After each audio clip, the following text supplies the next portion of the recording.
Hello and welcome to Meet the Writers. I'm Georgina Godwin.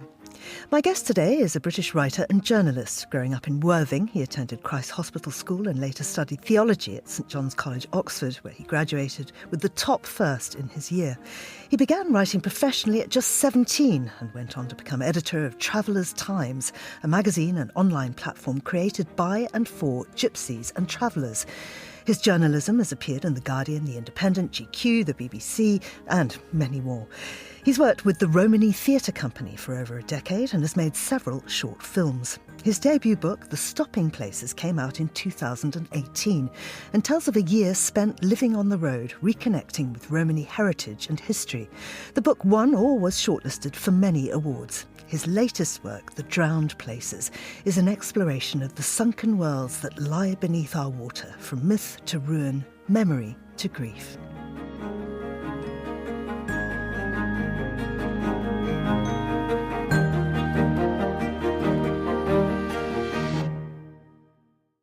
Damian Le Bas, welcome to Meet the Writers. Thanks for having me. It's really gorgeous to have you here. I loved your first book, and it has really taught me so much about a culture and a people that I really had not much knowledge of. Of course, it's something that you grew steeped up in. You grew up in Worthing, but your family background is quite extraordinary. Tell us a bit about that. Your father and mother, both very talented artists. Your grandmother, just such a connection to the past. Well, to me it was normal until I went to primary school, really, and began to notice that if I used certain words or phrases that I'd been brought up with, that the other children were differently interested in them, and the teachers sometimes seemed a bit confused or even spooked or even in some cases annoyed. And that was because I grew up alongside English, speaking the Romany language, and it was really through the language that I started to conceive of an idea that there was something different about my family.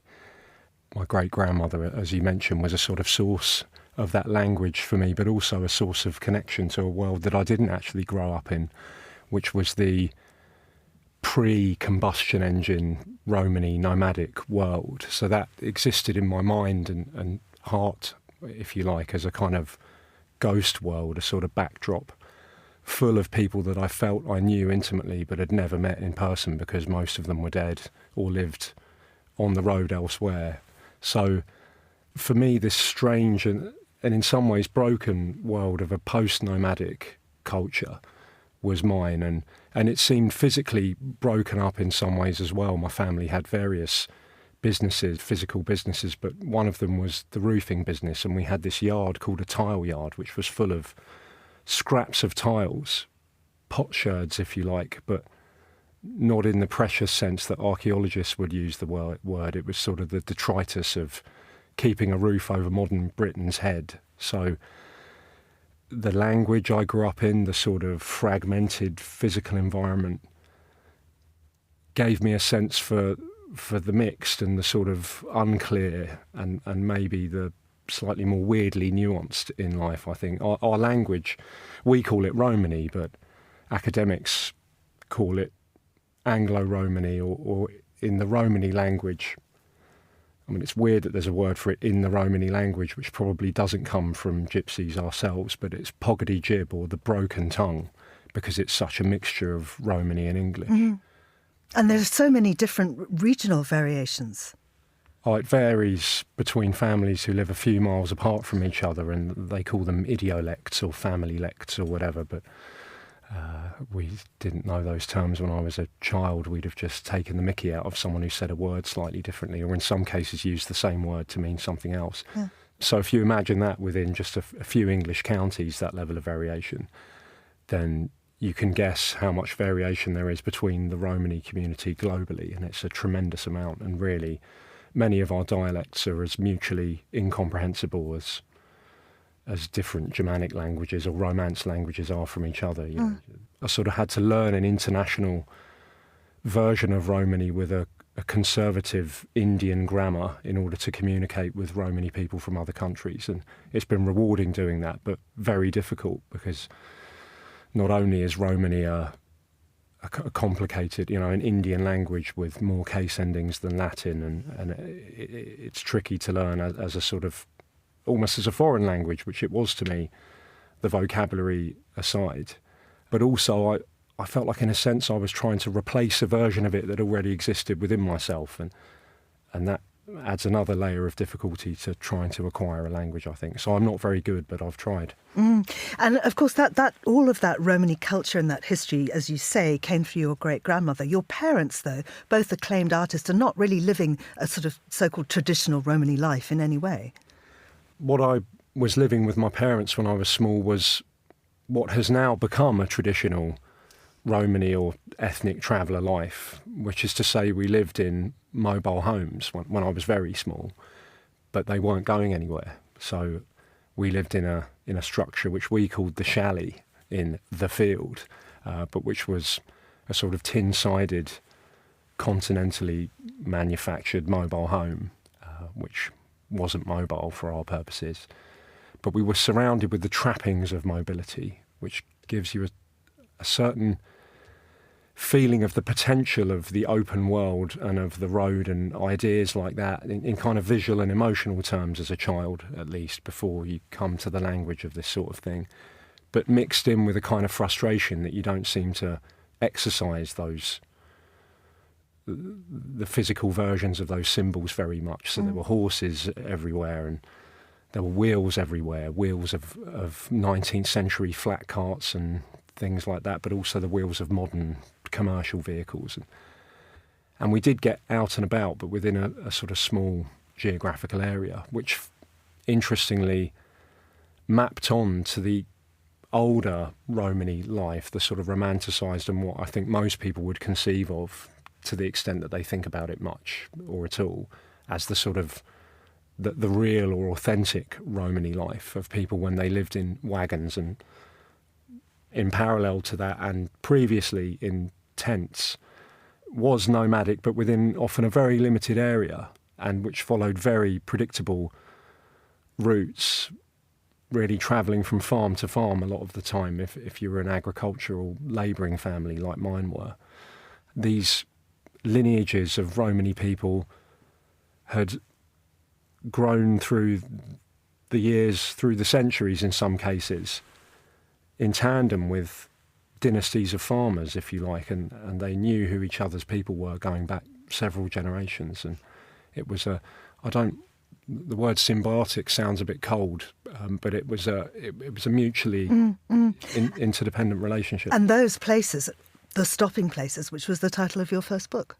Yes, so most of the stopping places that my family lived in were on land that belonged to other people, and where they lived by sort of customary right as people who contributed to the land, who brought in the harvest, or in winter time did harder but equally necessary jobs like removing stones from fields or clearing ditches so that there wouldn't be a flood and things like that. That's not all they got up to. I'm not trying to paint a sort of hagiographic functional picture of Romany culture as a sort of, an ideal of labour. I mean, they also had fun in the summer, and they also suffered in the winters and were terrified of ghosts, the old spirits of the English rural landscape. So it was a strange existence. But my great-grandmother did compare it to the life of slaves at some points in her life, and we wouldn't see it that way because of the specific and historically important connotations of the word slavery, but certainly they were poorly paid and physically under the cosh. Your dad, though, was an artist, as was your mother. And your father is very important because of this, the Drowned Places, your next book, which really has his spirit at the heart of it. Yes, so my father's ancestry was more complicated, and from him I got a Huguenot, probably, surname and some connections to Ireland as well. But by the time I was born, me and my parents lived in this sort of what at the time was a typical gypsy or traveller environment. And the physical environment was defined by the jobs, really. So they sold flowers on street stalls or on markets. So we were constantly moving buckets full of cut flowers that we bought from local growers, and loading them into and out of the backs of vans and driving around to sell them. And both my parents did that kind of work. My dad also worked occasionally as a labourer in the family business. But they had returned to art school after school. My father was expelled very young from school. He was a bit of a rascal and in many ways more charismatic than me, I think. I think it's clear from the book that I miss him enormously. But alongside doing their art, they did various other work to make ends meet. And so this idea of a sort of piecemeal existence, I think, has probably stood me in good stead as a sort of preparation for the life of a freelance writer, really. How did you navigate those two worlds, your Romany heritage and then these very elite educational establishments that you went to, Christ Hospital and Oxford?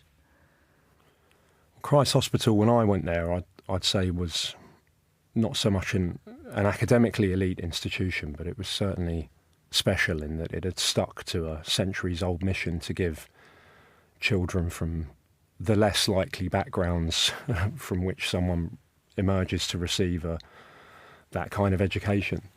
But it was odd going to boarding school was odd for anybody, I think, but coming from this world where I didn't have to provide much of an excuse to be allowed to miss school as a child. I mean, school was seen as useful in that that was where you learned to read and write and add up. But beyond that, there was a certain suspicion of its utility, especially if it's at the age at which it can begin to clash with contributing to the family business and generally sort of learning the ropes of your culture. So I probably would have expected when I was younger to go down a different path, but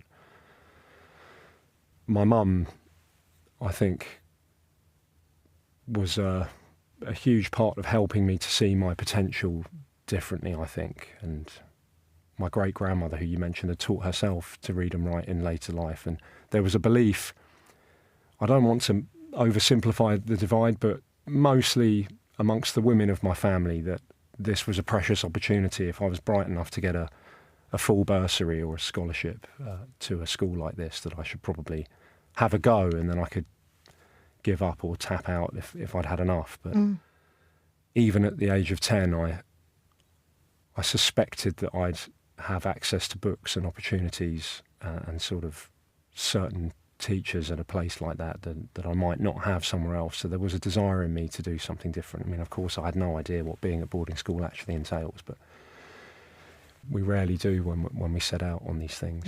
Going to university from there wasn't as much of a jump because I'd sort of spent 7 years around people who'd been to university or were expecting to go there. But it was the jump to boarding school that was the odd one, really. Tell me about your start in writing. You began as a journalist. I did. I'd say the beginning for me, as it is for many writers, was more lonely and taciturn than that. And it was in the fact that I'd always kept an occasional diary since my early teens, and I didn't know why. I felt compelled to do that, just to write down what was in my head. But that was sort of where the practice of writing as something that I wasn't being compelled to do, but felt compelled to do from within, started. But the first piece I had published was a very short, that was then shortened even further by the editor, a short sort of obituary. I wouldn't call it an obituary, but a sort of affectionate piece about an artist who I'd known called Alexander Georgiou, who's better known as Perifimou, and he was a Cypriot, what some people would call an outsider artist who'd settled in Sussex and was a friend of the family. People knew that I knew him and thought, I think that a young person's take who'd done drawing with this person might be an interesting angle.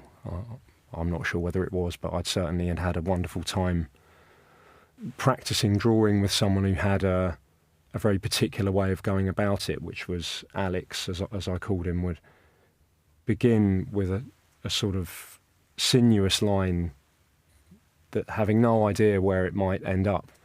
So he would draw some squiggles, you might say, in the middle of the paper, but then turn them through an expanded process of drawing, and then latterly by painting into these incredible Edenic landscapes full of magical beings, a bit like Maurice Sendak's Where the Wild Things Are, but sort of slightly more troubling in a way.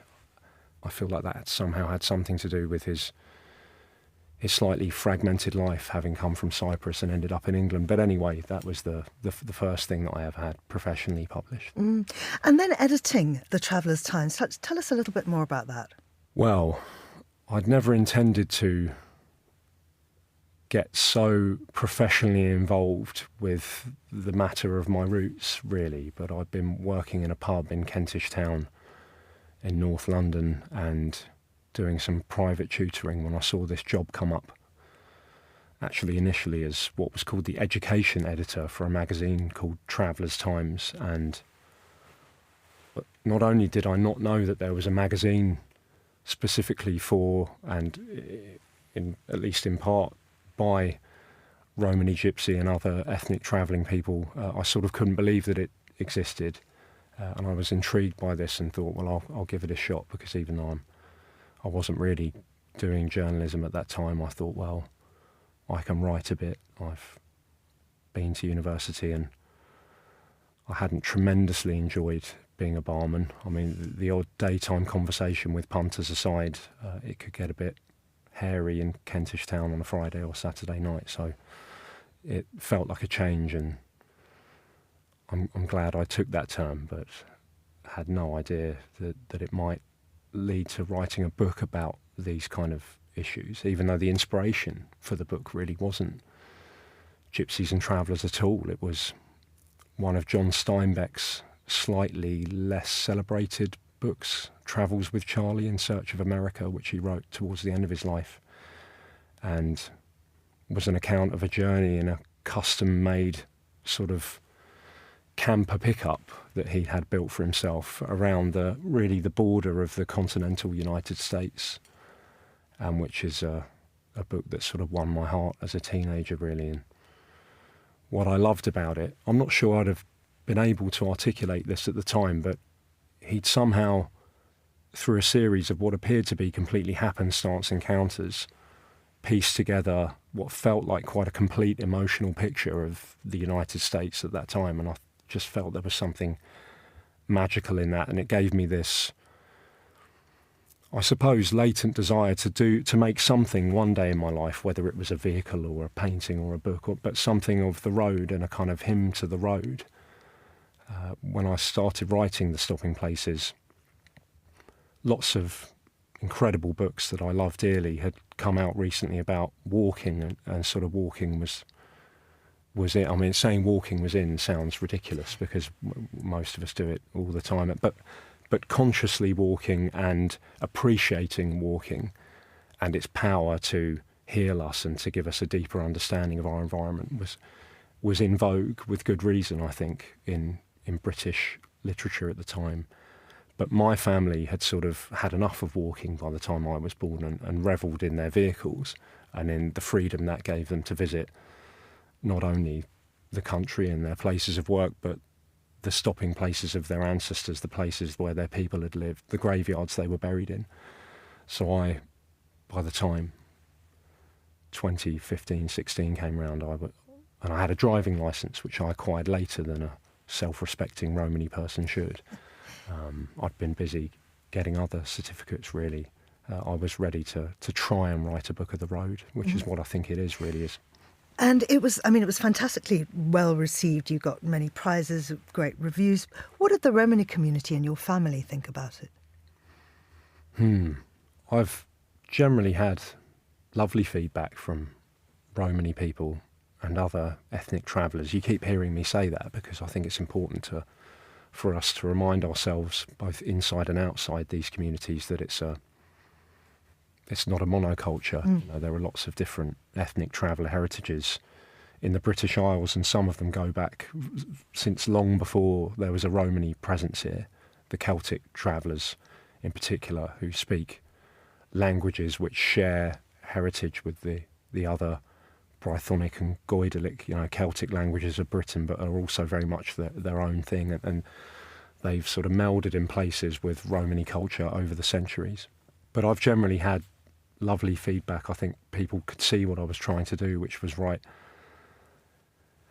something accurate but also deliberately bucolic and kind, I think, in contrast to most of the media coverage that I was dealing with at the time as a journalist specialising in gypsy and traveller politics and culture, which was often deeply unkind and which focused on problems in our communities which, while they undoubtedly exist, are brought to the surface journalistically in a way which I think semi-deliberately unbalances the picture and is greatly to the detriment of talking about anything else. Or certainly what I would call the important banal aspects of our culture. So people are happy to talk about the colourful, the musical, the flamboyant, the bohemian, not in the historical sense of the word bohemian, but in that kind of aspirationally free sense. Or they're very happy to talk about the difficult, the criminal, the antisocial. But my great-grandmother, who's fundamental to the stopping places as a kind of guiding spirit of that journey in that book, didn't really remind me of either of these polarities of how Romany culture is talked about. She was a deliberately respectable suburban person in later life and had aspired to get to that state from having grown up living in tents and wagons, and I believe hadn't slept in a building until she was 20 years old, lived in a physically arduous way of life that hadn't really changed since the 18th century. She was very proud to have integrated herself in British society, and that was something that I didn't really see reflected in media coverage, whether it was positive or negative, was that lots of Romany and other traveller people are really, in the best sense, unremarkably British people who you wouldn't notice as people of that heritage walking down the street. And I tried to get something of that into the book as well, I think. I'm told that within gypsy culture, the sea is traditionally viewed with caution. Is that correct? Well, since I've started claiming it's correct, I've been corrected, obviously. So I was talking to a friend of mine the other day who informed me that there are Romany people in Norway who've sailed up and down the coast as far as the North Cape and beyond for many years. And whilst I don't doubt that these things are true, I think the very fact, in a way, that he was so keen to point it out as an exception really illustrates the general truth of the point that for Romany culture that's not the case by and large, and that there tends to be a fear of the sea. And something I found fascinating about British Romany culture in particular was that, unlike most Romany subcultures, you might call them, or sort of, subgroups academics would use, but I don't relish any of these terms, by the way, but this is the apparatus we have to talk about this subject. There's a word vitsa in the Romany language which does the job better, which are the kind of, the peoples within the people, if you like. But British Romany culture, at some point, the ancestors of this culture had to come by sea to Britain, of course. But there didn't seem to be any folk memory of that. So whereas the other Romany groups, or most of them, could notionally have ended up where they were in continental Europe, solely travelling by land from the Indian subcontinent, that wasn't true of my forebears. So I wondered if within the fear there were some ingredients which might be interesting, like some sort of taboo of the sea, which had resulted from it having been a traumatic journey or something like that.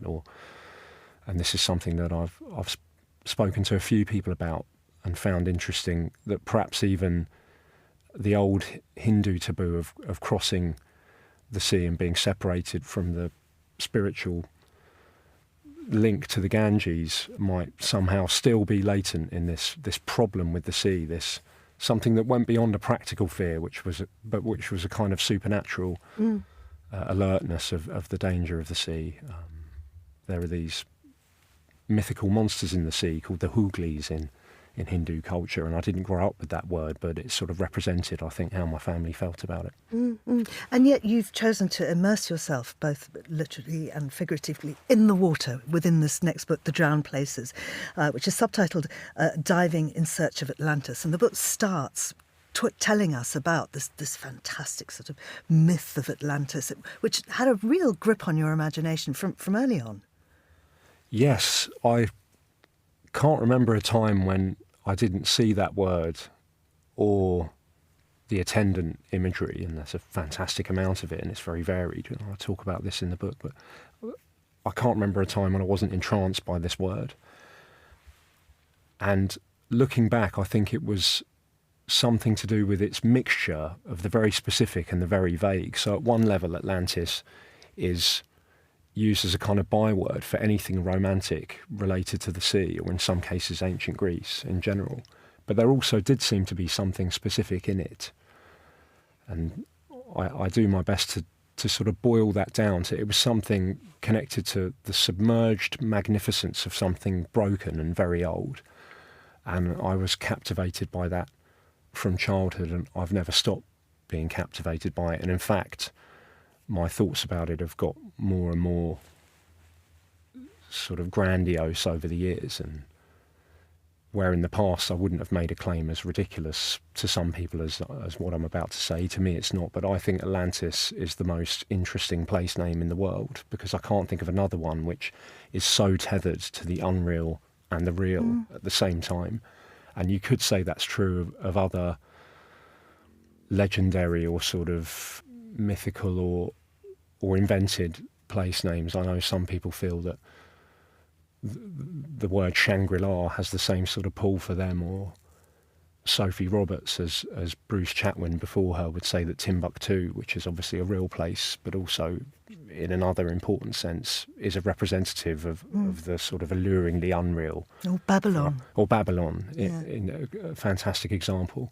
Those words would have the same draw for some people, but Atlantis for me, because of this immersion thing, or this submersion factor, this supposed destruction which somehow hadn't destroyed it, and in fact through its purported destruction it had gained a power over us. So in being destroyed it became more powerful, almost like the figure of Christ, you might say. I think Atlantis has something special about it, and I'll take that to my grave, I imagine. This book really was born out of your grief for your father. It was a way of dealing with that.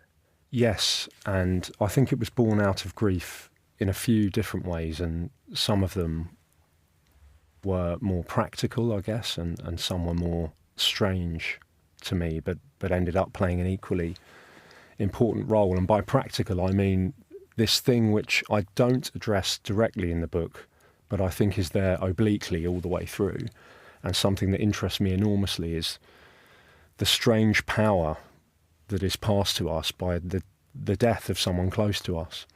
The sort of passing of the torch, which operates on two levels, I think.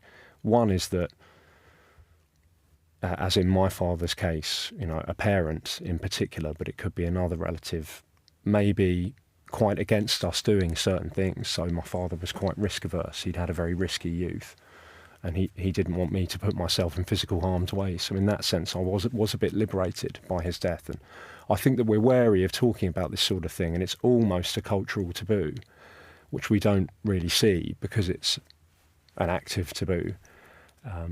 Because I think we're frightened, understandably, of risking implying that we're pleased somebody has died. But that's absolutely not what I'm saying. But there was a sense in which I was liberated to do things my father wouldn't necessarily have approved of. But also there was this strange, when I walked into the room and saw my mum kneeling beside his dead body, which is how the book opens, a suggestion of my brilliant editor, Rose Tomaszewska. I'd sort of buried it because I thought it would frighten people off, but she said, oh no, it's an interesting way into the topic of scuba diving. He had a breathing tube attached to his mouth by these rubber bands, and it looked like a kind of haphazard snorkel. And it almost immediately seeded in me the idea that if I wanted to kind of get close to my dad, I should don a snorkel and immerse myself, not in death as he was immersed, but in water for some reason, a sort of second birth, as death may be and has been seen. But that breathing tube to me looked a bit like the coins that were placed on the eyes of ancient Greeks to pay the ferryman over the River Styx somehow. It was a very strangely powerful image, which I may have dived anyway, but it drove me into the sea with a different kind of purpose, I think. Because, of course, then you did all the dive training. You learnt to be a proper diver. Yes, this is absolutely not an account of diving from the perspective of a top diver who's who's done it all. It's in some respects the diaries of a frightened novice, but I think there's a place for that. I hope people might agree. I love books on diving by people who've logged thousands of dives and sort of been under the Ross Ice Shelf. The great Jill Hyneth, the great cavern explorer Sheck Exley, these kinds of people. The treasure hunter John Chatterton.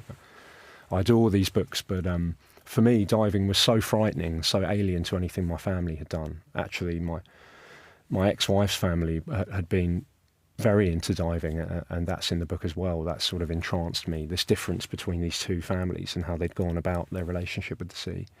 But for me, it was absolutely not an expected, normal, almost banal sport or holiday pursuit. It was a daring, dangerous and exciting, tantalising thing. And in that respect, I think I looked at diving instinctively a bit more like people had in the early days of recreational diving, when the kit was still being developed on the fly by people who were risking their lives every day and often writing fantastically about that. I mean, I think that much of the best writing about diving was done by the people who were at the forefront of developing it, really. Not just Jacques Cousteau, but people like Philippe Taillet, who travelled with him, and particularly Philippe Diolet, who's sort of a semi-forgotten figure, but I think possibly the best writer on the experience of diving. So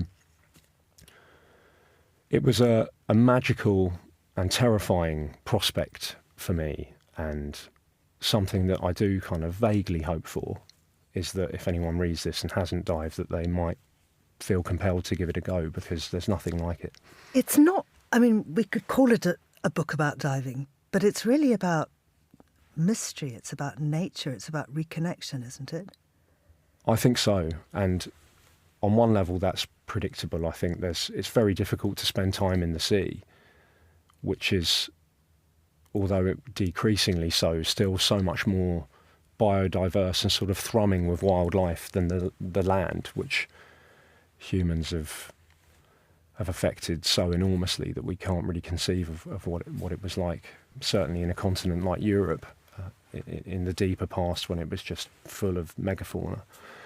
But the sea is, at least in places, still like that, so you can't spend time in it without feeling that rapture at the interconnectedness of life and its fragility, but also its robustness, and all the mix of this, and the fact that it's thick with life, and in a sense, I think, is alive as a thing itself. And this is an idea that I'm very much looking forward to reading about the exploration of in freshwater in Robert Macfarlane's book Is a River Alive? But I feel like these ideas are sort of germinating in us as a culture and as a species at the moment, with good reason, because we've wandered too far away from them. And when you start to look at the composition of the sea and how a single pint of seawater contains so many millions of organisms at sort of every scale, from the plankton that are visible to the eye right down to viruses which are essential for the life of the planet, it begins to feel like you're swimming in blood, really, rather than a brine solution, a sort of, empty chemical substance. So that, I think, was bound to happen, but also in this search for Atlantis, which, I mean, what a complicated and tricksy word that is, but a civilization at one level. It's impossible to look for physical ruins or the wreckage of story, or the sort of wreckage of how we read, but also fail to read Plato's writing about Atlantis, which is where it comes from as an idea. It's impossible to explore these things underwater and not become re-entranced by the other civilization, which is the civilization of marine life, and the way that coats the ruins, not just of our sunken places, but of itself. It's a constantly self-remaking and very much alive ruin, the entire environment of the sea, both the liquid and the solid parts. So all of this coalesced for me in this book. Whether or not people think that it entirely hangs together in a sane way is up to the reader, I guess. But for me, although at one level it might seem odd to go into the sea in search of a place that is known to, at least originally, have been allegorical, over the years, I've thought more and more that without the sea, really, what is Plato's Atlantis story? It wouldn't be what it is. I mean, I used to look at it as he'd simply called the sea in to do some narrative work because it was the most useful way to destroy, what happened to Atlantis? Oh, well, the sea destroyed it and now it's covered in mud, sort of Plato's version of the dog ate my homework.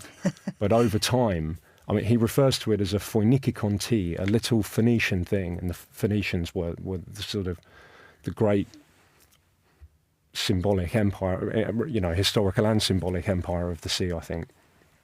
And without the sea, there would have been no Athenian maritime empire, which is sort of what Plato was railing against in the story. And in the destruction of Atlantis by the sea, we also have kind of the ultimate warning against human hubris. And I think this is less what Plato meant, but I think nowadays it's impossible not to feel the chill of a warning against the destruction of the natural world in the story. I found other resonances, one of the most powerful of which was the resonance between the Atlantis story and the wars between the Jamaican Maroons and the British Empire. So it took me down some strange, but I think ultimately compelling avenues, and I think the moral force of the story gets stronger the more you read it and the more things you think about in relation to it. And that's why, although Atlantis is, in a sense, not there, the story will always be with us. I think as long as there is a literate culture, or perhaps a post-literate one, something of this will remain. Damian Le Bas, thank you so much. The Drowned Places, Diving in Search for Atlantis is published by Chatto and Windus, and it's out now. You've been listening to Meet the Writers, thanks to the production team of Steph Chungu and Mariella Bevan, and you can download this show and previous episodes from our website or wherever you get your podcasts. I'm Georgina Godwin. Thank you for listening.